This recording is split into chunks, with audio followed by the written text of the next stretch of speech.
Olá! Sabe aquela situação? A gente tá lá na cadeira do dentista, olhando para aquela luz forte, e de repente precisa tomar uma decisão que vai impactar e muito o nosso sorriso?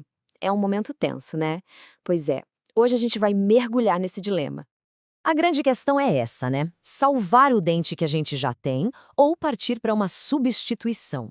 De um lado, tem aquele instinto de preservar o que é nosso, o que é natural. Do outro, a tecnologia moderna batendo na porta com soluções incríveis. A gente vai entender a fundo o que a ciência diz sobre essa decisão tão complexa. Olha só esse número, 94,6%. É impressionante. Essa é a taxa de sucesso acumulada dos implantes dentários, segundo uma revisão super recente de vários estudos. Com o resultado desses, fica fácil entender por que os implantes viraram uma opção tão popular, tão confiável, né? Mas aí é que entra o ponto central do problema que a pesquisa aponta.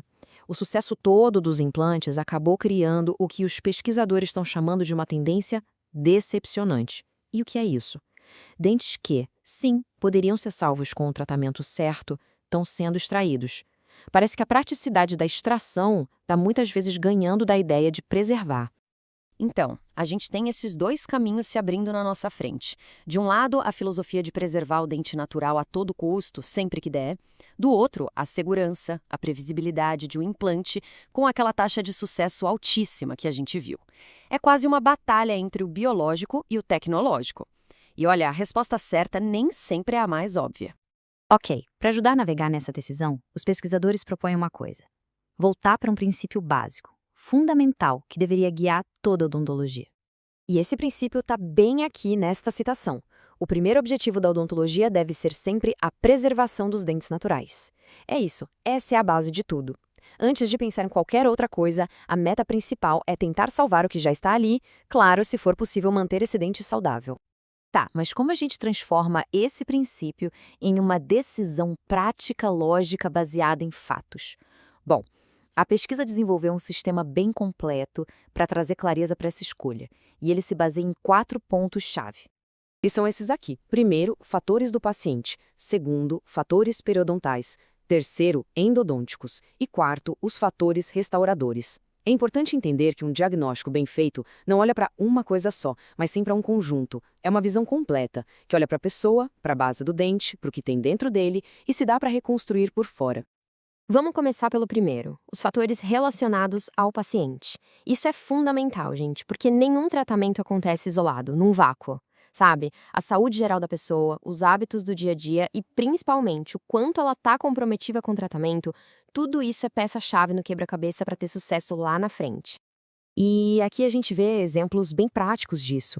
A gente está falando do quê? Da qualidade da higiene bucal, claro, mas também de questões financeiras, se o tratamento cabe no bolso, se a pessoa fuma, por exemplo, que a gente sabe que atrapalha a cicatrização, e até hábitos que às vezes passam despercebidos, como ranger os dentes, o bruxismo, que bota uma pressão gigante em qualquer trabalho que for feito ali. Beleza, agora vamos para o segundo ponto, os fatores periodontais. Pensa assim, é a fundação do dente. A gente está falando da saúde da gengiva e do osso que segura o dente no lugar. É igual uma casa, né? Se a fundação não tá boa, a casa toda corre risco. Com o dente é a mesmíssima coisa. E como é que se mede a qualidade dessa fundação? Bom, os dentistas olham algumas coisas. Eles veem a perda de osso no raio-x, checam se o dente está com alguma mobilidade, se ele está meio mole, e tem essa tal de proporção coroa-raiz, que nada mais é do que uma medida de, digamos, alavancagem. Imagina uma coroa, a parte de cima do dente, muito grande para uma raiz muito curta. Fica bem menos estável, né? Certo, já vimos a pessoa, já vimos a fundação, agora vamos olhar para dentro do dente. São os fatores endodônticos. Isso tem a ver com a saúde da polpa e dos canais, ou seja, o coração do dente, a parte viva dele. É aqui que a gente fala, por exemplo, do tratamento de canal. E aqui, os detalhes fazem toda a diferença. Por exemplo, um primeiro tratamento de canal costuma ter uma taxa de sucesso maior do que quando precisa refazer o tratamento, o retratamento. A presença de um pino para dar reforço também conta.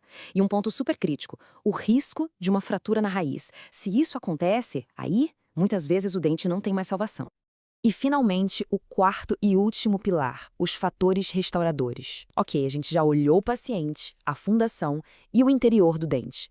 A pergunta agora é, A gente consegue reconstruir a parte de fora, a coroa, de um jeito que funcione bem, que dure e que, claro, fique bonito. E isso depende basicamente da estrutura que sobrou. Quanto de dente saudável ainda tem ali? Existe uma coisa que os dentistas chamam de efeito férula, que é tipo um anel de dente saudável que abraça a restauração e dá suporte. A cárie destruiu muita coisa?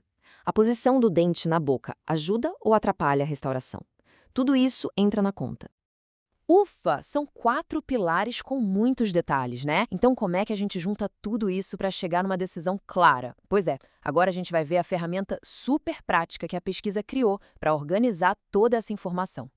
A solução é genial na sua simplicidade. Um gráfico de decisão por cores. É, literalmente, um semáforo para o futuro do dente. Se der verde, significa siga em frente, vamos salvar o dente. Se der vermelho, é pare, a extração é o mais indicado. E se der laranja, é aquele sinal de atenção, vamos reavaliar com cuidado.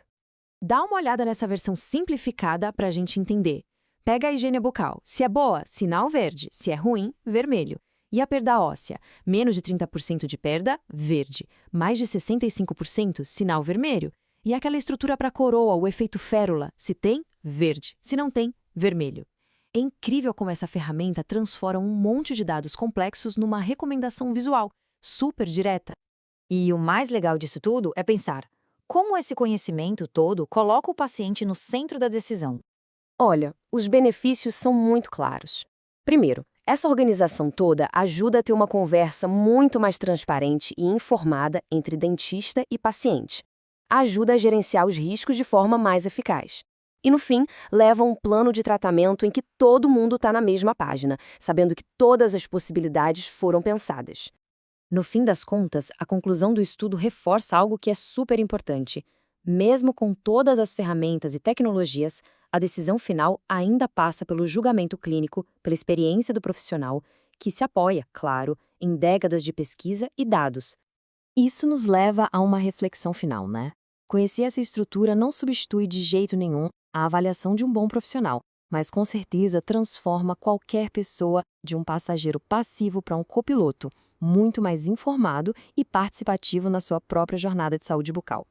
Valeu pela companhia nesta análise